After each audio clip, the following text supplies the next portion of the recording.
ఎప్పటికప్పుడు నేను కూడా పర్యవేక్షిస్తున్నాను. తెల్లవారుతో నిద్రలేస్తానే అధికార యంత్రాంగాన్ని అప్రమత్తం చేయడం, మళ్ళీ మీకు కావాల్సినవన్నీ అరేంజ్ చేయడం, మళ్ళీ క్షేత్రస్థాయిలోకి వచ్చి మీ అందరితో మాట్లాడి ఏమేమి అందా, ఏమి అందలేదు, ఇంకా ఏం లోపాలు ఉన్నాయి అవన్నీ సరిచేసుకుంటూ 9వ రోజుకి వచ్చాం.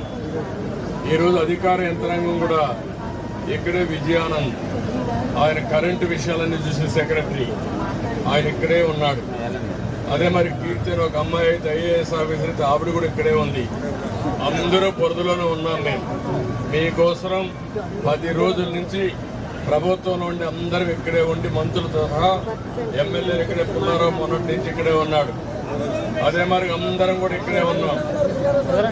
ఇక్కడే ఉండి మీకు న్యాయం చేయడం కోసం అన్ని విధాలా మేము ప్రయత్నం చేస్తున్నాం. ఇప్పుడే కొంతమంది పెద్దలు చెప్పారు, ఒకటి గత ప్రభుత్వం చేసిన పాపాలు. ఆ పాపాల్లో మీరు ఒకసారి చూస్తే ఏదైతే అక్కడ గండి పడడానికి కారణం, గండి పడ్డాయి, గండి పూడ్చలేదు. అందుకనే ఏదైతే గండిలో పూడ్చలేదో దానివల్ల నీళ్లన్నీ వచ్చి నేరుగా మీ ఊరి మీద పడిపోయినాయి. అదే కానీ ఆ గండ్లన్నీ పూడ్చుంటే మనకి ఇబ్బంది వచ్చేది కాదు. అదే సమయంలో ఇక్కడ కూడా కొంతమంది స్థానికంగా అక్రమంగా భూమి అంతా ఆక్యుపై చేశారు. కాలువల్ని, డ్రైన్స్ని, లేకపోతే బుడమేరు పూర్తిగా ఆక్రమించేశారు.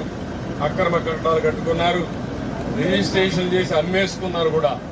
దానివల్ల నీళ్లు పోయే పరిస్థితి లేదు. ఇవన్నీ కలిసి మీకు ఎప్పుడో పడిన వర్షాలు పడ్డాయి, నీళ్లు కూడా విపరీతంగా వచ్చాయి. ఒక పక్క నేచర్, ప్రకృతి మన పట్ల చిన్న చూపు చూసింది. దానికి తగినట్టు పాలకుల పాపాలు, గతంలో చేసినటువంటి తప్పులు మనందరికీ శాపాలుగా మారి 9 రోజులు మీరు నీటిలో ఉన్నారు. మీ కష్టాలు వర్ణాతీతం. సర్వస్వాన్ని కోల్పోయారు. ఇంట్లో ఏమీ లేవు. 9 బట్టలతో బయట వచ్చారు. ఇంట్లో ఉండే కుట్టు మిషన్లు ఉంటే అవి పోయినాయి. ఇంట్లో ఉండే వస్తువులు, బట్టలు పోయినాయి, బీరువాలు పోయినాయి, ఇంట్లో ఉండే మంచాలు పోయినాయి, లేకపోతే మీ స్టవ్ పోయింది. అదే మాదిరిగా వాషింగ్ మెషిన్లు పోయినాయి, ఇంకో పక్క ఫ్రిడ్జ్ పోయింది, ఇంకో పక్క ఫ్యాన్ ఉంటే ఫ్యాన్ పోయింది, ఒకటిగా టీవీలు పోయినాయి, ఇంకో పక్క స్కూటర్లు కానీ, మోటార్ బైక్లు కానీ, ఆటోలు ఉంటే అవి పోయినాయి. చిన్న చిన్న షాపులు ఉంటే చిన్న చిన్న షాపులు కూడా పూర్తిగా పోయే పరిస్థితికి వచ్చాయి. అన్నీ కూడా నీటి అయిపోయినాయి. ఇంకో పక్క చిన్న చిన్న పరిశ్రమలు పెట్టుకుంటే అవి కూడా పోయినాయి. ఆ విధంగా చిన్న పెద్ద తారతమ్యం లేకుండా అందరూ దెబ్బతిన్నారు, ఒకరిని కాదు. ఇంకో పక్క ఫస్ట్ ఫ్లోర్లో, సెకండ్ ఫ్లోర్లో ఉండేవాళ్ళు బయట వచ్చే పరిస్థితి లేదు, వాళ్ళు ఇబ్బంది పడ్డారు. ఇవన్నీ నేను చూశాను. కానీ మీకు న్యాయం జరగాలి. అందుకే ప్రభుత్వానికి కూడా ఇబ్బందులు ఉన్నాయి. మీరు ఆ విషయం కూడా గుర్తుపెట్టుకోవాలి. 10.5 లక్షల కోట్ల రూపాయలు అప్పు చేసిపోయాడు. నేను అప్పటికినా అప్పు ఇచ్చేవాడు లేదు. ఇష్టానుసారంగా ఎక్కడికక్కడ దొరికింది ఇక్కడంతా అప్పులు చేసి దోచుకొని నిన్నే మీరు చూశారు. కడాన నాకు ఒక అనుమానం కూడా వచ్చే విధంగా చేశారు. ఏదైతే ప్రకాశం బ్యారేజ్ మీద 3 పడవలు వచ్చాయి. ఆ పడవలు ఎవరో లేరు, ఇప్పుడు కూడా వాళ్ళ కలర్లే ఉన్నాయి. ఎంత ఇప్పుడు అదే ఇప్పుడు మీరు అన్నట్టు వాళ్ళ ఆ పడవలు కూడా వదిలిపెడితే, ఆ పడవలు అయితే ఒక్కొక్క పడవ 30 టన్నులు బరువు ఉంటుంది. అక్కడ ఏదైతే ఒక సపోర్టింగ్ కోసం బ్యాలెన్సింగ్ ఇది కడతాం, బీమ్ కట్టాం. ఆ సపోర్టింగ్ బీమ్ నుంచి కొట్టాయి. 11,20,000 క్యూసెక్స్ నీళ్లు వస్తూ ఉంటే ఆ స్పీడ్లో వచ్చి ప్రాజెక్టు గుద్దే పరిస్థితికి వచ్చింది. అదే కానీ కాలంను కొట్టుంటే, ఆ కాలం కానీ ఇరిగిపోయి ఉంటే ప్రాజెక్టే వెళ్ళిపోయేది. 100 సంవత్సరాల కంటే ముందు కట్టిన ప్రాజెక్ట్ ఇది. ఏది బ్రిటిష్ వాళ్ళు కట్టిన ప్రాజెక్టు 1854లో వాళ్ళు కట్టారు. 1954 ఆ ప్రాంతంలో ప్రకాశం పంతులు గారు ఇది బాగా రిపేర్ అయ్యింది, ఇది పనిచేయదంటే మళ్ళీ ఒక బ్యారేజ్, పుండె బ్యారేజ్ ఆయన కట్టాడు. దానికి కూడా 70 ఏళ్ళు అయింది. 170 ఏళ్లకు మునుపు కట్టిన ప్రాజెక్టు, ఈ ప్రాంత అభివృద్ధి కోసం పనిచేసే ప్రాజెక్ట్ని ఇండియాలనుకుందరు నాకేం తెలియదు. కానీ ఒకవేళ వాళ్ళకి బోట్స్ ఉంటే దాన్ని కాపాడుకోవాలి, ఇంట్లో కట్టేసుకోవాలా, లేకుంటే ఆ లంగర్లు వేసుకొని గట్టిగా నిలబెట్టుకోవాలా. ఆ లంగర్లు వేసుకొని నిలబెట్టకుండా అలాంటి బోట్లు ప్రాజెక్టు మీద పంపించారంటే ఏమనాలి నాకైతే అర్థం కాలేదు. ఇప్పుడు మా పనంతా ఒక పక్క వరదలపైన యుద్ధం చేయాలి, ఇంకో పక్క నేరస్తులపైన పోరాడాలి. కళ్ళు తెరిచి కళ్ళు మూసుకుంటే ఏం చేస్తారో తెలియదు వీళ్ళు. మీకు అన్యాయం చేయడం కోసం అన్ని విధాలా ప్రయత్నం చేస్తున్నారు. నేను మీకు న్యాయం చేయడం కోసం నేను ప్రయత్నం చేస్తామంటే మా ఆఫీసర్లు వచ్చి ఇంత కష్టపడతామంటే వాళ్ళు కూడా వచ్చి చేసిన పాపాలు కొంతవరకైనా కడుక్కునే విధంగా మీ దగ్గరికి రావాల్సింది. కనీసం బురదలో తిరిగితే కొంచెమైనా వాళ్ళు కూడా భగవంతుడు కరుణిస్తాడు. కానీ బురదలో వచ్చి రాకుండా ఎక్కడో బెంగళూరులో ఒకరు కూర్చొని మన మీద బురదేసే పరిస్థితికి వస్తున్నారు. ఇవి తలుచుకుంటే చాలా బాధేస్తుంది.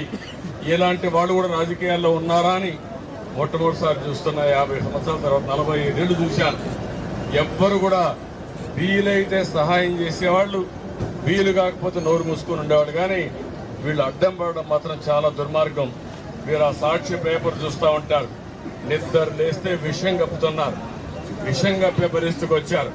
వాళ్ళు ఏమన్నైతే నాకైతే అర్థం కాల. వాళ్ళు మీరు నమ్మరు. నేనేమంటున్నానంటే మీరు గుర్తుపెట్టుకోవాల్సిన ఒకటి ఉంది. మీరు నమ్మడం లేదు కానీ ద్రోహం చేస్తున్నారు. అది నా బాధ. మనం అందరం కూడా గుర్తుపెట్టుకోవాల్సింది, ఇలాంటి దుర్మార్గులు చేసే పని వల్ల మన రాష్ట్రానికి చెడ్డ పేరు వస్తూ ఉంది, మనకు జరిగే మంచి జరగకుండా పోయే పరిస్థితి వస్తూ ఉంది. సోషల్ మీడియాలో కూడా ఫేక్ పోస్టులు పెడుతున్నారు. ఒకటినే కాకుండా మీరు నమ్మరు తమ్ముడు, కానీ వాళ్ళు చేసేది ఏ ఒక్కరో ఇద్దరిని నమ్మించి మోసం చేయాలని కుట్రలు చేస్తున్నారు. మనమంతా పని చేయాలని మనం పోతున్నాం, వీళ్ళు కుట్రలు చేయాలని వీళ్ళు వస్తున్నారు. ఇప్పుడు మీ అందరికీ కూడా ఒకటి గుర్తుపెట్టుకోవాల్సిన అవసరం ఉంది. మీకు ఇవన్నీ అయిన తర్వాత ఇంతబడు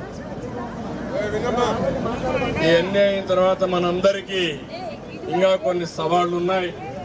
మీరందరూ కూడా తాత్కాలికంగా మీకు కొంచెం ఒకరిద్దరికి అందకపోయినా సకాలంలో ఈ పెద్ద యజ్ఞంలో కొన్ని చిన్న చిన్న సమస్యలు వస్తూ ఉంటాయి. కానీ ఈరోజు మాత్రం మీ ఇంటికి నేరుగా బియ్యం కానీ డ్రై ఫుడ్ కానీ మీ ఇంటికే పంపిస్తున్నాం, ఇంటింటికి పంపిస్తున్నాం. దాంట్లో ఏం కూడా అదే మా 8 వ్యాన్లు వచ్చాయి, ఇంటింటికి ఇస్తాం. రెండోది ఇది అయిన తర్వాత ఈ రోజు నుంచి మీ ఇండ్లన్నీ కూడా ఎన్యూమరేట్ చేయమంటున్నాను.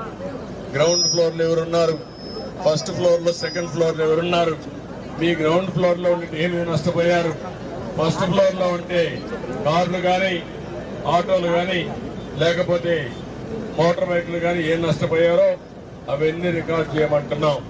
ఇంకో పక్క చిన్న చిన్న వ్యాపారం ఉన్నాయి, ఏదైతే తోపుడు బండ్లు ఉన్నాయి, ఇంకో కొన్ని చిన్న చిన్న కొట్లు ఉన్నాయి, కొన్ని వ్యాపార సంస్థలు ఉన్నాయి, చిన్నవి పెద్దవి ఉన్నాయి. వాళ్ళు నష్టపోయారు, వాళ్ళకు కూడా న్యాయం చేయాల్సిన అవసరం ఉంది. అలాంటివన్నీ కూడా ఆలోచిస్తున్నా, అది కూడా ఎన్యూమరేట్ చేస్తాం. ఇది కాకుండా చాలా ఆటోలు పోయినాయి, ఆ ఆటోలు కూడా రిపేర్లు చేయించడం కానీ ఇన్సూరెన్స్ ఇప్పించాలి. ఇవన్నీ చేస్తూనే ఇంకొక పక్క మీ ఇంట్లో ఉండే ఒక ఫ్రిడ్జ్ కానీ లేకపోతే ఒక వాషింగ్ మెషిన్ కానీ లేకపోతే ఒక సామగ్రిలో ఎలక్ట్రికల్ సామగ్రి, ఎలక్ట్రానిక్ సామగ్రి చాలా ఉంది. చిన్నవి పెద్దవి అన్నీ కొనుక్కున్నారు, అవన్నీ కూడా దెబ్బతిన్నాయి. ఇవన్నీ కూడా రిపేర్ చేయడానికి అర్బన్ కంపెనీ అని ఒక కంపెనీ పెట్టి దాంట్లో మేము యాప్లో పెట్టి మీరు అది డౌన్లోడ్ చేసుకుంటే మీరు ఎవరు కావాలన్నా, ఎలక్ట్రీషియన్ కావాలన్నా లేకపోతే ఒక కార్పెంటర్ కావాలన్నా లేకపోతే ఇంకొక ఏ వ్యక్తి కావాలన్నా వాళ్ళు పంపించే బాధ్యత తీసుకుంటాం. ఒక ఇంట్లో లైట్లు వెలగవు, ఇంకో పక్క మీ కుక్కర్ పనిచేయదు, ఇంకో పక్క ఫ్రిడ్జ్ పనిచేయదు. మీరు కానీ అవన్నీ పెడితే మీ ఇంటికే పంపించి రిపేర్ చేస్తాం. ఒకవేళ ఇంటి దగ్గర చేయలేకపోతే పక్కన ఎక్కడ ఒక షెడ్ పెట్టుకొని మీ ప్రాంతంలో రిపేర్ చేసి మళ్ళా మీకు న్యాయం చేస్తాం. ఇవన్నీ చేస్తూనే మళ్ళా మీ అందరినీ తిరిగి కోలుకోవడానికి ఏ విధంగా చేస్తే చేయగలుగుతామో అది కూడా నేను ఆలోచిస్తున్నా. రేపు ఎల్లుండి ఒక నిర్ణయం చేస్తాం. మళ్ళీ ఇదే మార్గం మా ఆఫీసర్లు వచ్చి మీ అందరికీ కాస్త కోస్త ఆర్థిక సహాయం చేసి మీరు నిలదొక్కునే విధానానికి మేము పనిచేసి తర్వాతనే ఇక్కడి నుంచి కలుగుతాం. నా ఉద్దేశం ఒకటే, ఏ ఒక్క వ్యక్తికి అన్యాయం జరగకుండా, అవసరమైతే ఒక వ్యక్తి జరగకుండా చేస్తాం. మీరు కూడా మీ అందరి దగ్గర సెల్ ఫోన్లు ఉన్నాయి. నిన్నటి వరకు కరెంటు లేదు, ఇప్పుడు కరెంట్ వచ్చింది. సెల్ ఫోన్లు వాడేది కూడా నేర్చుకోండి. మీరు నేర్చుకుంటే ఆ సెల్ ఫోన్ ద్వారానే మీ పనులన్నీ విధంగా శ్రీకారం చుడతాం. ఎప్పటికప్పుడు నేను సమాచారం అడుగుతున్నా మీ ఫోన్లలో. మా అధికారులు బాగా పనిచేస్తున్నారా, ఫుడ్ వచ్చిందా, మీకు న్యాయం, అన్ని విషయాలు అడుగుతున్నా. సగం కొంతమంది ఇస్తున్నారు. మేము 100 ఫోన్లు చేస్తే 10 ఫోన్లే సమాధానం చెప్తున్నారు. మీరు 10 కాకుండా 50 మంది నేర్చుకొని కానీ మీరు సమాధానం చెప్తే నాకు కూడా వాస్తవాలు తెలుస్తాయి. వాస్తవాలు తెలిస్తే ఎవరికైనా అన్యాయం జరిగితే మీ ఇంటికే మా ఆఫీసర్ని పంపిస్తా, మీకు న్యాయం చేసే వరకు మీకు అండగా ఉంటా. దయచేసి టెక్నాలజీని కూడా ఉపయోగించుకోండి. నా కోసరం కాదు, మనందరి కోసరం. టెక్నాలజీ రాబోయే రోజుల్లో మన జీవితంలోనే. నేను ఒకప్పుడు వస్తే ఈ సెల్ ఫోన్లు కూడు పెడతాయా అన్నారు. నేనే అవి కావాలని కోరుకొని ఆ రోజు తీసుకొస్తే చాలా మంది ఎగతాళి చేశారు 25 ఏళ్లకు మునుపు. ఇప్పుడు సెల్ ఫోన్ వల్లనే మీకు ఇన్ఫర్మేషన్ నాకు ఇవ్వగలిగారు, నేను మీతో చేరగలిగాను. నిన్న మీరు చూసుంటారు, డ్రోన్లు పెట్టాను. డ్రోన్లు పెట్టి మొత్తం తెప్పించా. ఇప్పుడు డ్రోన్లు పంపించి చెత్త అంతా కూడా చూస్తున్నా, రోడ్లన్నీ చూస్తున్నా. ఎక్కడ చెత్త ఎక్కువ ఉంటే అక్కడ మళ్ళా వ్యాన్ పంపించి, ట్రాక్టర్ పంపించి ఆ చెత్త తీసే కార్యక్రమాన్ని శ్రీకారం చుట్టాం. ఇట్లా ప్రతి ఒక్క పని కూడా ఎక్కడికక్కడ టెక్నాలజీ కూడా ఉపయోగించి ప్రజలకు మేలు జరిగే కార్యక్రమాలు చేస్తున్నాను. మీరు ఇంకొక విషయం కూడా ఆలోచించాను. ఇక్కడ చాలా మంది ఉన్నారు. మీరు కొంతమందికి ఇప్పుడు అర్థం కాదు నేను చెప్పేది, మీరు కూడా అర్థం చేసుకోవాలి. రాబోయే రోజుల్లో పని చేసే దాంట్లో కూడా మార్పులు వస్తున్నాయి. ఆ విషయం మీరు గుర్తుపెట్టుకోవాలి. ఎందుకు వస్తున్నాయంటే మనకు ఫ్లెక్సిబిలిటీ. నాకు సమయం ఉన్నప్పుడే నేను పని చేస్తా, అవతలకి అవసరమైనప్పుడే పనికి పిలుస్తారు. ఈ 2 మ్యాచింగ్ వచ్చేస్తా ఉంది. ఒక డ్రైవర్ 3 గంటల పని చేస్తాడు, ఆయనకి ఏ టైం ఉంటే 2 గంటల పని చేస్తాడు కాదు, ఆ టైంలోనే ఆయన వెళ్తాడు, లేకపోతే వేరే టైంలో ఆయన వెళ్ళడు. ఒక ఆయనకు ఒకే టైంలో పని ఉంటుంది, అప్పుడు ఆయన ఎవరిని కావాలో ఆయన పిలుచుకుంటాడు. అదే జరగబోతుంది. మీ ఇంటికి ఒక మెకానిక్ కావాలన్నా, లేకపోతే ఒక ఎలక్ట్రీషియన్ కావాలన్నా, ఒక ప్లంబర్ కావాలన్నా మీరు షాపుకు పోవాల్సిన పని లేదు. మీరు చెప్తే వాళ్ళే వస్తారు. ఇప్పుడు ఎట్లొచ్చిందంటే రాబోయే రోజుల్లో ఎవరైనా బార్బర్ కావాలంటే మంగళ షాపు పోయే పని లేదు, మీ ఇంటికే వస్తాడు. ఏ టైంలో మీరు రమ్మంటే ఆ టైంలో వచ్చేసి వెళ్ళిపోతాడు. ఆయన కూడా షాప్ పెట్టుకునే పని లేదు. దానివల్ల ఆయనకు మంచి జరుగుతా ఉంది, మీకు మంచి జరుగుతుంది. దానికే అవన్నీ డౌన్లోడ్ చేసుకోమంటున్నా. ఇంకో పక్కన ఇక్కడ ఒక ప్రయోగంగా చేస్తున్నా. అది కూడా మీరు చూస్తే మీ ఇంట్లో కూర్చొని ప్రపంచంలో ఉండే కంపెనీస్ పనిచేయడం, మీ కాలనీలో కూర్చొని ఒక 100 ఈ బిల్డింగ్ల పైన మంచి రెంట్కి తీసుకొని ఒక 100 వర్క్ స్టేషన్లు తయారు చేసి ఇంట్లో బోర్ కొడితే అక్కడ పోయి పనిచేయడం, అక్కడ మీకు ట్రైనింగ్ చేయడం. మన పిల్లలు దినానికి 4-5 గంటలు పని చేసుకుంటే ఒక 20-30 వేలు ఇంటి దగ్గర నుంచి సంపాదించుకునే మార్గం కూడా ఆలోచిస్తున్నా. అది రాబోయే రోజుల్లో జరగబోయేది. కానీ మీకు ఒక ఆలోచన రావాలి. మా ఆడబిడ్డలు చదువుకున్నారు, ఇంట్లో వంట చేస్తారు. వంట చేసి కొంత సమయం ఉంటుంది, ఆ సమయంలో గమ్మునుంటారు, టీవీలు చూసుకుంటా కూర్చుంటారు. ఆ టైంలో ఒక 2 గంటలు పని చేసుకుంటే భర్తతో సమానంగా ఒక 20 వేలు మీరు సంపాదిస్తారు. అది కూడా నేర్పిస్తాం మీకు అందరికీ. అయితే నేను చెప్పేటన్నీ మీరు ఆలోచించుకోవాలి. అన్నీ ఆయన ఏది చెప్తాడే మన వల్ల ఎక్కడవుతుంది అనుకుంటే ఏది చేయలేము లైఫ్లో. నేను అందుకని అదే మా 2 సంపాదిస్తున్నారు, అప్పుడు ఇది వస్తా ఉంది. సంపాదించేది కూడా మాకు కష్టమే కాదు, కష్టపడి సంపాదించేది ఒకటి, స్మార్ట్గా సంపాదించేది ఒకటి. తెలివితేటలు సంపాదిస్తే ఎక్కువ ఆదాయం వస్తుంది. అది కూడా నేర్పిస్తాం. ఒకప్పుడు శారీరక కష్టం చేసేవాళ్ళం, ఇప్పుడు శారీరక కష్టం కాదు, తలతో పని చేయాలి. అందుకే నేను మీ అందరికీ ఏం చేయాలని చెప్తాను. అందుకే నేను ఈ విధానం చెప్పింది. రాబోయే రోజుల్లో ఫ్లెక్సిబుల్ వర్కింగ్ అంటే మనకి ఎప్పుడు అవసరమైతే అప్పుడే పని చేస్తాం, వాళ్ళకి ఎప్పుడు అవసరమైతే అప్పుడు పని చేయించుకుంటారు.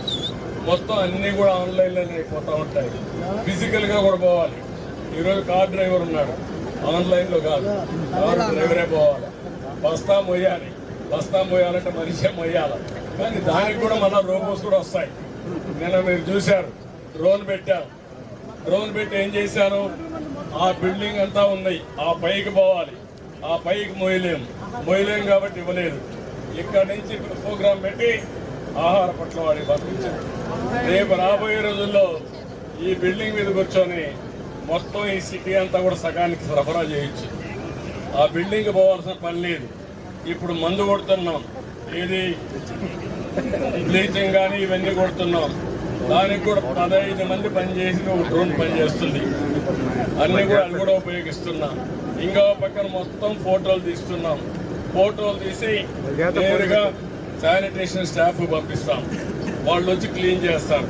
మళ్ళా ఒకసారి పంపిస్తున్నాం, మళ్ళా ఒకసారి చూస్తున్నాం చేశారా లేదా. సాయంత్రానికి ఆటోమేటిక్గా వస్తుంది. చేసిన వాళ్ళ శభాష్ అంటాం, చేయకపోతే వాడి పైన చర్యలు తీసుకుంటాం. అలాంటి సిస్టమ్స్ అన్ని వచ్చేస్తున్నాయి. ఇవన్నీ ఎందుకు చేస్తున్నామంటే మీకు మెరుగైన సేవలు చేయాలి, తక్కువ ఖర్చుతో మీ అందరికీ మంచి చేయాలనే ఉద్దేశంతో చేస్తున్నాం. భవిష్యత్తులో ఇవన్నీ ఉంటాయి. విజయవాడ ఈ ప్రాంతంలో మీరు అందరూ ఉన్నారు, మీకు చాలా కష్టాలు వచ్చాయి, కానీ ఇదే చివరిది కావాలి. మళ్ళా ఇలాంటి సమస్య పునరావృతం కాకుండా చేయడం కోసం నేను ప్రయత్నం చేస్తున్నా. ఈ విజయవాడ వాళ్ళందరూ హైదరాబాద్ పోయారు, అమెరికా పోయారు, బ్రహ్మాండంగా పనులు చేస్తున్నారు. మీరు మాత్రం ఇక్కడే ఉన్నారు. ఇప్పుడు నేను అనుకోవడం ఏంటంటే విజయవాడలో ఉండే మీరు కూడా అమెరికాలో పోయిన విజయవాడ వాళ్ళకంటే ఎక్కువ పనిచేసే విధంగా నేర్పిస్తా, చేయూతనిస్తా. మీరు కూడా నేర్చుకుంటే ఆకాశమే అద్భుతంగా ముందుకు పోతాం. ఇది ఒక్కొక్కసారి మీరు గుర్తుపెట్టుకోవాలి. ఎప్పుడు చెప్తా ఉంటాను నేను, సంక్షోభం ఒక అవకాశం. నాకు ఈ కష్టం వచ్చింది అనుకుంటే మీరు మునిగిపోతారు. కష్టమే మిమ్మల్ని చంపేస్తుంది.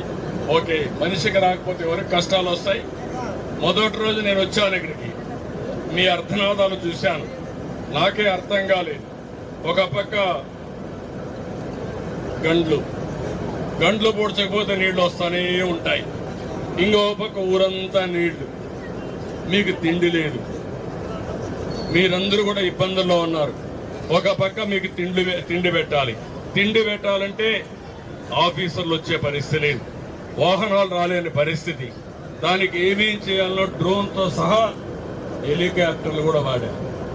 ఇవన్నీ వాడి ఒక పక్క ఇది రీచ్ అయ్యా, రెండో పక్క వర్షం పడతా ఉన్నా ఎక్కడికక్కడ గండ్లన్నీ పుట్టడం కోసం రాత్రింపగుడు చేసి మొన్న మధ్యాహ్నాలకి గండ్లన్నీ పూర్తి చేశా. అదే మాదిరిగా మీరు చూస్తే ఇంటింటికి ఫుడ్ పంపించడమే కాకుండా వైద్యం కూడా 3000 వెహికల్స్ పనిచేశాయి విజయవాడ సిటీలో. అదే మాదిరిగా రోజుకి 10 లక్షల ఆహార పొట్లాలు తెప్పించి మీకు అందజేశాను. కొంతమంది ఆహార పొట్లాలు తినలేరంటే నేను మళ్ళీ ఆలోచించి బిస్కెట్స్ పంపించా, మీ అందరికి అరటి పండ్లు పంపించా, నిన్న మొన్న బ్రెడ్ పంపించా. నిన్న ఈ రోజు నుంచి మీకు అనవసరంగా మీరు ఇబ్బంది పడుతున్నారని ఇంటింటికి మనిషికి ఒక ఎగ్గు కూడా పంపించమని ఆదేశాలు ఇచ్చాను. అంటే నేను ఎందుకు చేస్తున్నానంటే ఇవన్నీ మీరు కష్టాల్లో ఉన్నప్పుడు కనీసం మీకు ఒక శక్తినివ్వాలి, ఒక భరోసానివ్వాలి. నేను డబ్బుల గురించి ఆలోచించడంలో మిమ్మల్ని గురించి ఆలోచిస్తున్నా, మానవత్వంతో ఆలోచిస్తున్నా. చివరి వ్యక్తికి న్యాయం జరిగే వరకు నేను ఇక్కడుంటా, మీకు న్యాయం చేస్తానని చెప్పి కూడా నేను తెలియజేస్తున్నాను. రేషన్ ఈరోజు అయిపోతుంది, క్లీనింగ్ కూడా అయిపోతుంది, సాయంత్రానికి నీళ్ళన్నీ కూడా క్లీన్ అయిపోతాయి. ఎక్కడన్నా లోతట్టు ప్రాంతాలుంటే ఆడంతా మెషిన్లు పెట్టి ఆ నీళ్లు కూడా తీసేస్తాం. ప్రతి ఒక్క ఇల్లు క్లీన్ చేయాలనుకున్నాం. ఎప్పుడన్నా ఇన్నారా మీరు ఫైర్ ఇంజిన్లు పెట్టి, ఎప్పుడన్నా మీ ఇల్లు కాలిపోతే వచ్చే ఫైర్ ఇంజిన్లు మీ ఇంట్లో బురద తీయడానికి, మీ ఇల్లు క్లీన్ చేయడానికి ఉపయోగించాం. నిన్నటికి 30,000 చేశాం, ఈరోజు 40,000 చేస్తాం. రోజుకు 10,000 ఇండ్లు చొప్పున మొత్తం క్లీన్ చేసే బాధ్యత కూడా తీసుకున్నాం. అన్ని కూడా చేస్తా, మీరు ధైర్యంగా ఉండండి. కానీ మీరు ఒక విషయం గుర్తుపెట్టుకోవాలి, దొంగలు నమ్మి నేరస్తులు నమ్మితే మాత్రం మళ్ళా కుక్కతో ఒక వంకర వంకరై గోదావరి నుంచి అవుతుంది. కాబట్టి నేను అడిగేది ఒకటే మిమ్మల్ని అందరినీ, నేను ఈ విజయవాడ ఒక పైలట్ గా తీసుకుంటా.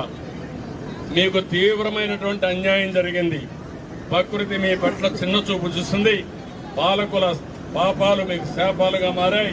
కానీ ధైర్యంగా ఉండండి. నేను చెప్పింది అర్థం చేసుకోండి, నాకు సహకరించండి. నా కోసరం కాదు, మీకోసరం, ఈ రాష్ట్రం కోసరం అని మరొకసారి తెలియజేసుకుంటూ చేస్తారని ఆశిస్తూ అందరికీ మామూలు కాల్చుకున్నారని మా ఫ్రెండ్ పెట్టుకెళ్ళిపోయారు. నాన్నకి హింస పెట్టారంట సార్, కొట్టి మేము ఒప్పుకోలేక మిమ్మల్ని మీ నాన్నని చంపేస్తాము, ఈ కేసు ఒప్పుకోకపోతే మీ వాళ్ళని చంపేస్తామని బెదిరించారంట సార్. బెదిరించారు సార్. మాకు భయం వేసింది. మాకు నిద్రాధారం లేక మేము ఎక్కడెక్కడో దాచుకున్నాం. మాకు చాలా భయం వేసింది సార్. ఎన్ని రోజులు పంపించారు జైలుకి? 4 రోజులు అవుతుంది సార్. 4 రోజులు ఉంచారు బాబుని. మేము వద్దలకు ఉండే వాళ్ళ కూలి 4 చేతులు పట్టుకోవాలి సార్. మాకు కేసు కొట్టేయాలి సార్. మాకు చాలా భయంగా ఉంది. ఏం జరిగిస్తారు? ఏం భయపడద్దమ్మా, కేసు చేసుకునే వాళ్ళం. ఇప్పుడు మాకు పని పట్టుకెళ్ళాలని మాకు పని కూడా ఎవరు చెప్పట్లేదు. ఇప్పుడు మీరు చూశారు కులకరాయి కేసు, మీకు జ్ఞాపకం ఉంటుంది. ఇక్కడే ఆ కులకరాయి కేసు పెట్టి ఇక్కడే జరిగింది. ఈ సింగనగర్ లో నేను కూడా వచ్చాను, మొదటిసారి ఇటుకే వచ్చాను. వచ్చిన తర్వాత మొదటి రోజు వచ్చింది సింగనగర్కే వచ్చాను. వరద వచ్చిన తర్వాత ఆయన చేసిన పని ఏంటంటే, ఏనండి ఏం చేశారంటే, ఇక్కడికి వచ్చి కావాలని గురకరాయి డ్రామా ఆడి ఒక అమాయకుడిని జైల్లో పెట్టాడు సానుభూతి కోసం. అంటే ఎలక్షన్ లో సానుభూతి పొందడం కోసం గులకరాయి డ్రామా. ఈరోజు బుడమేరు ఉంది. బుడమేరులో 3 గంటలు పడ్డాయి. ముఖ్యమంత్రిగా ఉండే వ్యక్తి ఆ 3 గంటలు పూడ్చలేదు. దానివల్ల ఏమైంది? వర్షాలు పడ్డాయి. దేవుడు చిన్న చూపు చూశాడు, వర్షాలు పడ్డాయి. దగ్గర దగ్గర 35,000 క్యూసెక్స్ ఆఫ్ వాటర్ వచ్చిందంటే 3.5 టీఎంసీ నీళ్లు ఒక రోజుకు వచ్చాయి. ఆ నీళ్లు ఇక్కడ అంతా వచ్చేసాయి. అంటే ఆ రోజు తప్పుడు కేసు పెట్టి, తెలుసులే ఏ తమ్ముడు తెలుసు, ఆ కేసు తెలుసు, మన దగ్గర ఉంది. ఆ రోజు మనం చూస్తే తప్పుడు కేసు పెట్టి ఒక అమాయకుడిని జైల్లో పెట్టాడు. ఈ రోజు అతను చేసిన తప్పు వల్ల 3 గంటలు బట్టి బుడమేరుకు మిమ్మల్ని అందరినీ 6 లక్షల మందిని క్షోభ పెట్టారు. 30 మంది చనిపోయారు. ఇప్పుడు ఆయన ఏం చేయాలి? ఏం చేయాలి తమ్ముడు? ఇలాంటి దుర్మార్గుల్ని ఏం చేయాలని అడుగుతున్నా మిమ్మల్ని. ఇప్పుడు ఇంకో పక్కన చూస్తే నిన్న మొన్న మనం ఇబ్బందుల్లో ఉన్నాం ఆయన పెట్టిన ఇబ్బందులకి. ఇప్పుడు మన మీద కక్ష తీర్చుకుంటూ వాళ్ళ టీవీలో పేపర్ రాసి, నిన్ననే మీరు చూశారు, ఏదైతే ప్రకాశం బ్యారేజ్ పైకి 3 పడవలు పంపించాడు. ఒక్కొక్కటి 30 టన్నులు ఇనుము వేసిన పడవలవి. నేరుగా వచ్చి 11,20,000 క్యూసిక్స్ ఆఫ్ వాటర్ పోతా ఉంటే అది వచ్చి కొట్టింది. కొడితే ఏమవుతుంది తమ్ముళ్ళు? అది సపోర్టింగ్ ఏదైతే ఉంటుందో అది ఇరిగిపోయినాయి. అదే కాలం కానీ కొట్టుంటే ప్రకాశం బ్యారేజ్ కొట్టుకొని పోయేది. ఎవరిదని చూస్తే వైఎస్ఆర్ కాంగ్రెస్ బొమ్మలు వేసుకొని, ఆ గుర్తుని కలర్లు వేసుకొని వాళ్లే వచ్చి కొట్టే పరిస్థితికి వచ్చింది. అంటే వీళ్ళకు పడవలుంటే దాన్ని లంగరేసి కట్టేసుకోవాలా లేదా అని మిమ్మల్ని అడుగుతున్నా. అది తప్పవునా కాదా అని మిమ్మల్ని అడుగుతున్నా. వీళ్ళు ఏం చేయాలి తమ్ముళ్ళు? ఇప్పుడు బుడమేరులో గంటలు పెడతారు. ప్రకాశం బ్యారేజ్ పైన పడవలు పంపించి ఆ ప్రకాశం బ్యారేజ్ ని కూల్చేయాలని ప్రయత్నం చేస్తారు. ఏం చెప్పాలి నాకు అర్థం కాలేదు. మళ్ళా సాక్షి పేపర్లో మన మీద విషయం చెప్తారు. వీళ్ళు ఓడిపోయినంత మాత్రాన ఈరోజు వీళ్ళు ఇష్ట ప్రకారం చేసి మన జీవితాలతో ఆడుకుంటున్నారు. వీలైతే సహాయం చేయడికే వచ్చాడు. మొన్న కూడా వచ్చాడు, ఇక్కడికి వచ్చాడు లేదా? కనపడ్డాడు ఎక్కడన్నా? ఒకరికి ఒక ఫుడ్ ప్యాకెట్ ఇచ్చారా? ఒకరికి ఒక మంచినీళ్ళు ఇచ్చారా? విజ్ఞాన కాలేజీ నుంచి పిల్లలు వచ్చారు.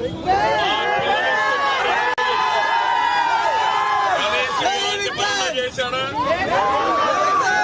ఒక్క వైఎస్ఆర్ కాంగ్రెస్ వాళ్ళు ఎవరన్నా వచ్చారా ఇక్కడికి? ఎవరికైనా ₹1 సహాయం చేశారా? ఇది ఒక రాజకీయ పార్టీగా తమ్ముళ్ళు అని మిమ్మల్ని అడుగుతున్నా. మీలో అందరిలో కూడా ఒకటి గుర్తుపెట్టుకోవాల్సిన అవసరం ఉంది. మీరందరూ కూడా నేను ఈరోజు వచ్చింది మొట్టమొదటిసారిగా అజిత్ నగర్కి వచ్చాను. అక్కడి నుంచి నేను ఈ పరిస్థితులు చూశాను, ఇక్కడ దాకా వచ్చాను.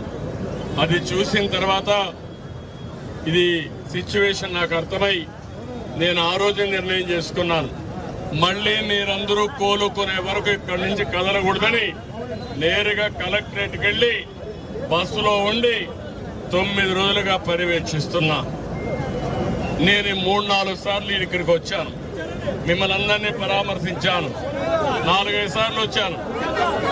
అదే సమయంలో సిటీ అంతా తిరుగుతున్నా. నేను చేసిన పని మీరు చూస్తే ఒక ప్రభుత్వ ముఖ్యమంత్రిగా ప్రతి ఒక్కరిని అప్రమత్తం చేశాను. కొన్ని వేల మంది ఆర్మీని తెప్పించాను, NDRF తెప్పించాం, 120 బోట్లు పెట్టాం, కొన్ని లక్షల ఫుడ్ పాకెట్ తీసుకొచ్చి నేను ఇక్కడనే చూశాను. నాకు ఒకసారి కొన్ని మర్చిపోలేం. ఇక్కడికి వస్తే ఒక తండ్రి పిల్లవాడిని తీసుకున్నాడు, 1 సంవత్సరం బాబుని తీసుకొని బయట వచ్చాడు. బయట వస్తే నేను అడిగాను, ఏమయ్యా ఏం జరిగిందని అడిగాను. ఆయన ఒకటే మాట అన్నాడు, ఏడుస్తూ నా భార్య నా బిడ్డ నేనున్నాం, కానీ ఎట్టయినా సరే నా బిడ్డనైనా కాపాడుకోవాలని బిడ్డని తీసుకొని వచ్చా, నా భార్యని ఇంటికాడ వదిలిపెట్టి వచ్చా, నా భార్యని తెప్పించమని కళ్ళ నీరు పెట్టుకొని ఏడ్చాడు. అది చూసినప్పుడు అనిపించింది నిస్సహాయత. అప్పుడే బోటు పంపించి ఆయన తెప్పించే ఆ భార్యను తీసుకొచ్చే పరిస్థితికి వచ్చా.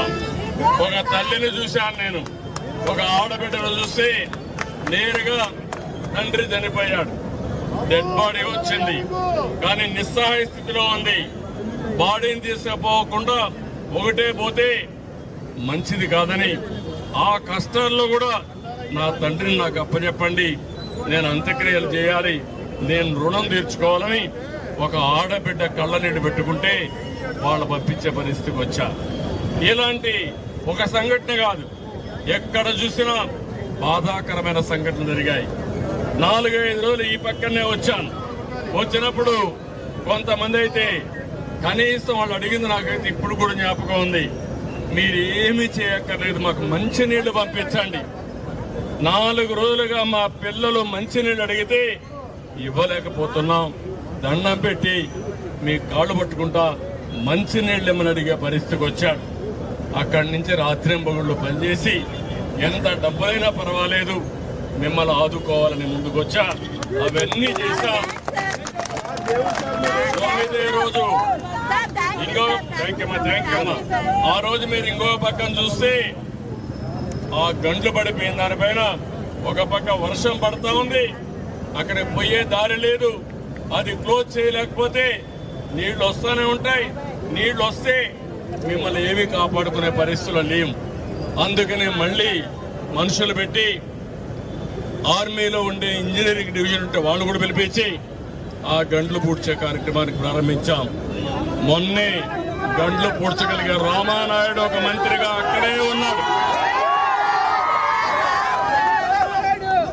నేను నిమ్మల రామానాయుడు గారు, లోకేష్ ఇద్దరు వెళ్ళి ఇంజనీరింగ్ టెక్నికల్ అన్ని పెట్టి అక్కడే ఉండి మొత్తం ఆ కార్యక్రమం చేశారు. మంత్రులు మీరు చూశారు, ఈసారి ఒక్కొక్క మంత్రి ఇక్కడే ఉన్నాడు. నారాయణ గారు కానీ ఇక్కడ ఉండే అచ్చెన్నాయుడు గారు ఒక్కరు కాదు, ఆల్ మినిస్టర్స్ ఇక్కడే ఉన్నారు. నీళ్లలోనే ఉన్నారు శ్రీనివాస్ గారు, అందరూ మా IAS ఆఫీసర్లు అందరూ ఇక్కడే ఉన్నారు, ఈ బురదలోనే ఉన్నారు. అయినా కూడా ఎవ్వరు కూడా విసుగు విరామం తీసుకోకుండా రాత్రింబగుళ్ళు పనిచేశారు. పోలీసులు కూడా రాత్రింబగుళ్ళు పనిచేశారు. మా కమిషనర్ అయితే మీరు చూశారు, నేను ప్రొక్లైన్ లో వస్తే ముందర ఉండే దాని మీద నిలబడుకొని ముందుకు పోయే పరిస్థితికి వచ్చాడు. ఒక్కరు కాకుండా అందరూ కూడా పనిచేశారు. కానీ ఈరోజు మీరందరూ ఒకటి గుర్తుపెట్టుకోవాలి, ఒక నార్మల్సీకి 9 రోజుల తర్వాత తీసుకొచ్చాం. ఇప్పుడు కూడా నేను చూస్తున్నా దుర్మార్గమైన పాలనలో ఏదైతే బుడమేరు మొత్తము ఊడిపోయింది, అక్రమాలు జరిగాయి, నీళ్లు పోయే పరిస్థితి లేదు, ఎక్కడికక్కడ ట్రైన్స్ అన్ని కూడా క్లోజ్ చేశారు. కడాన ఒక ముఖ్యమంత్రిగా నేను వచ్చి డ్రైన్లు కూడా తెరిపించే పరిస్థితికి వచ్చా, చెత్త అంతా తీసే పరిస్థితికి వచ్చామంటే ఎలాంటి పాలన జరిగిందో మీరే ఒకసారి గుర్తుపెట్టుకోవాల్సిన అవసరం ఉంది. కానీ నేను ఒకటే మీ అందరికీ హామీ ఇస్తున్నా, దీంతోనే సమస్య పరిష్కారం కాలేదు. తాత్కాలికంగా మీ వివరిందంతా చేశాం. ఇప్పుడు మీరు సర్వస్వం కోల్పోయారు. కొన్ని కుటుంబాలైతే కట్టుకున్న బట్టలు తప్ప బట్టలు మార్చుకోవడానికి బట్టలు కూడా లేవు.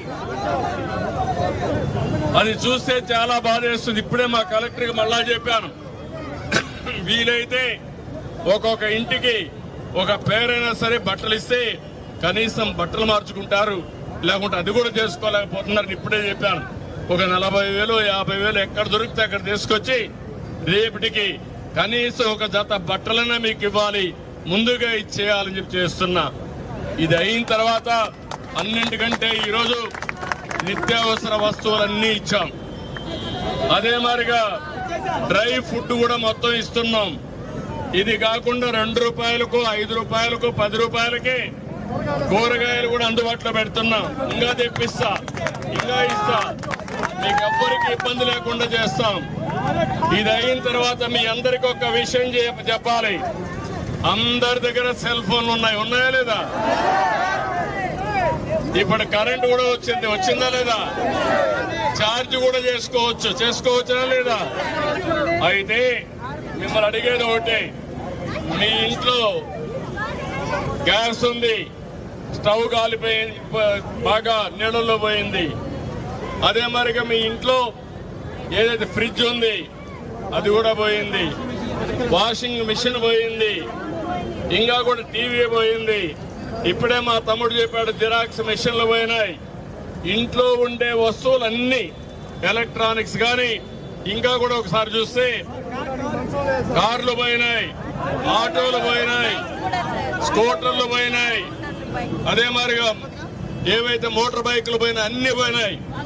ఇప్పుడు నేను మేము అందరూ ఒకటే కోరుతున్నా, ఇప్పుడు మీరు చేయాల్సింది, నేను అర్బన్ తమ్ముడు ఒకటి అర్బన్ కంపెనీ అని ఆన్లైన్ లోనే మీరు బుక్ చేసుకోవచ్చు. అంటే మీరంతా గుర్తుపెట్టుకోవాల్సి, ఒక ప్లంబర్ కావాలన్నా, ఒక ఎలక్ట్రీషియన్ కావాలన్నా, మీ ఇంట్లో ఉండే ఒక మోటార్ వెహికల్ రిపేర్ కావాలన్నా, ఆటో పోయినా అవన్నీ కూడా ఇస్తే ఇమ్మీడియట్ గా రిపేర్ చేయించే బాధ్యత మేము తీసుకుంటాం. మనుషులు పంపిస్తానే మీ అందరికీ. మీకు తక్కువ రేటుతో ఇమ్మీడియట్ గా వస్తుంది. ఇందుకే మళ్ళా ఇంకోటి కూడా రిక్వెస్ట్ చేస్తున్నా, ఎవరైనా ఇన్సూరెన్స్ కట్టుంటే ఇన్సూరెన్స్ అన్ని కూడా క్లియర్ చేపిస్తా, అది కూడా టాప్ ప్రయారిటీలు అయిపోతాయి. అంత మునుపు ఇన్సూరెన్స్ కడితే మీకు అది వచ్చేది కాదు, తిప్పి అవస్థ పెట్టేవాళ్ళు. ఈసారి అది లేకుండా ఆ పని కూడా చేస్తాను. ఇది అయిన తర్వాత ఇంకొక పక్కన మీరు ఆలోచించుకోవాలి, అందరి దగ్గర ఇన్సూరెన్స్ లేని బండ్లకి ఏం చేయాలనో ఆర్థిక సహాయం కూడా చేస్తాను. అది కూడా నేను ఆలోచిస్తాను. రెండోది, మీరు ఇంట్లో చాలా వస్తువులు పోయినాయి, అవన్నీ రికార్డ్ చేసి పెట్టండి. ఈ రోజు నుంచే మా ఆఫీసర్లు మీ దగ్గరికి వస్తున్నారు, అన్ని రికార్డు చేసుకుంటాం. మళ్ళీ మామూలుగా నిలదొక్కునే వరకు మీకు అండగా ఉంటా.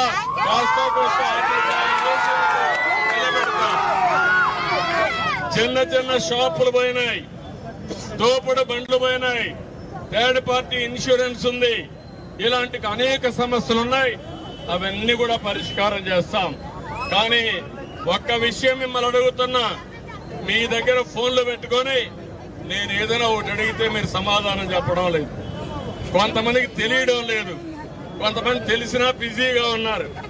నేను ఎందుకంటే పూటకు మిమ్మల్ని అడుగుతున్నా, మీకు పంపించిన భోజనం నాణ్యంగా ఉందా అని అడుగుతున్నా, మా ఆఫీసర్లు బాగా పనిచేశారని అడుగుతున్నా, అదే మరి మీ ప్రాంతంలో ఇంకా నీళ్లు ఉన్నాయని అడుగుతున్నా.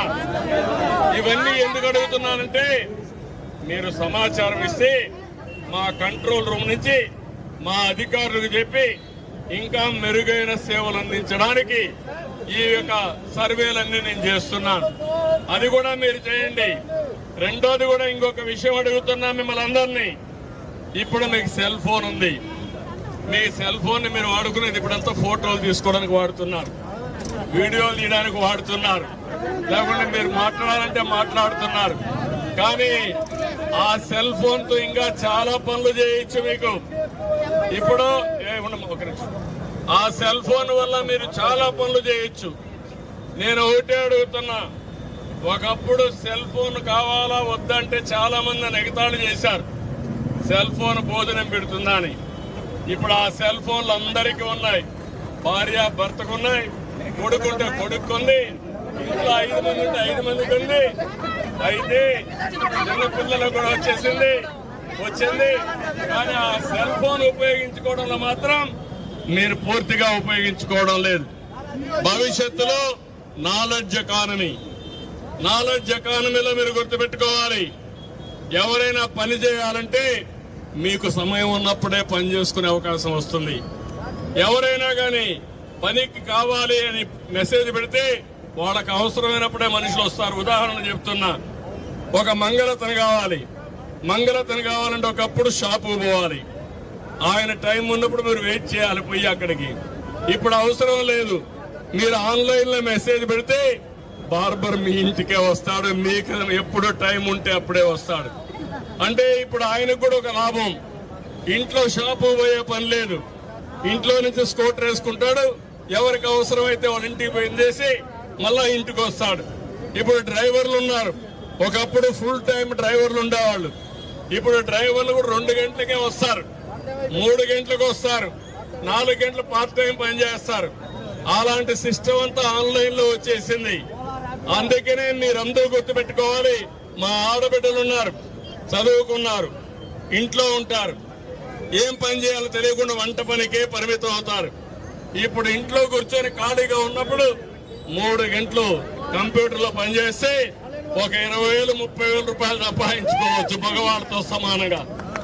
అలాంటి ఎకానమీకి నేను శ్రీకారం చుట్టాలనుకుంటున్నాను. ఎప్పుడైనా ఒక విషయం మీరు గుర్తుపెట్టుకోవాలి, ఒక క్రైసిస్, ఒక సంక్షోభం ఒక అవకాశాన్ని ఇస్తుంది. ఈ రోజు నేను సంక్షోభం నేను భయపడిపోయి ఉంటే నేను ఏమీ చేసేవాడిని కాదు. మీరు ఒకసారి కోప్పడ్డారు నా మీద, ఎందుకు కోప్పడ్డారని మీ కష్టాల్లో తిండి రాకపోతే బాధపడ్డారు. నేను మా ఆఫీసులకు ఒకటే మాట చెప్పాను, వాళ్ళ కష్టాల్లో ఉన్నారు, బాధలో ఉన్నారు, ఆవేశంలో ఉన్నారు, వాళ్ళని ఆదరించండి. వాళ్ళందరినీ ఒకసారి కోప్పడినా తిట్టినా మీరు వాళ్ళకి సమాధానించని చెప్పి ఆ కార్యక్రమం చేశారు. ఇప్పుడు మిమ్మల్ని అడుగుతున్నా, మీరందరూ గాని నేను చెప్పిన పనులన్నీ మీరు ఫాలో అయితే మీ జీవితం సుఖమయం అవుతుంది. మీకు అన్ని కూడా వస్తువులు ఆన్లైన్ లోనే చేసుకునే పరిస్థితికి వస్తారు. నేను ఇచ్చే డబ్బులు కూడా చాలా సిస్టమేటిక్ గా ఇస్తా. నేనేదో ఈ వరదల విషయమే మాట్లాడడం లేదు, ఈ వరదల విషయాన్ని ఆధారంగా చేసుకుని మీ జీవితాల్లో మళ్లీ బాగుపడడం కోసం ఏమేం చేయాలో నేను చేస్తాను. అందుకే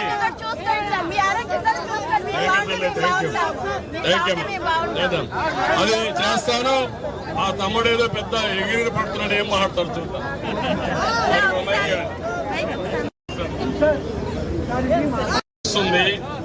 కొన్ని ఆలోచనలు ఎట్టుంటాయంటే, మంచి వరదలు ఉన్నాయి, మంచి వరదలు ఉంటే ఒక రోజు నేను వికలాంగురాలు, ఆ అమ్మాయి వరదలు దాటుకొని వస్తా ఉంది. నేను నిలబెట్టి అడిగాను, ఏమమ్మా ఎక్కడికి పోతున్నావు అన్నాను.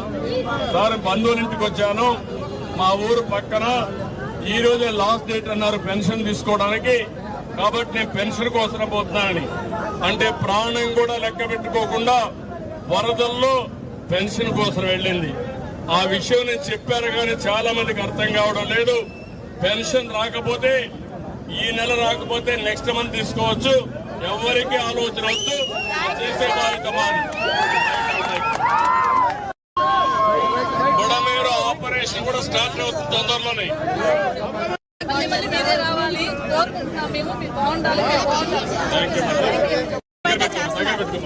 బాగా చేస్తున్నారు సార్, మీ ఆరోగ్యం కూడా చూసుకోండి, మీరు బాగుంటే మేము బాగుంటాం.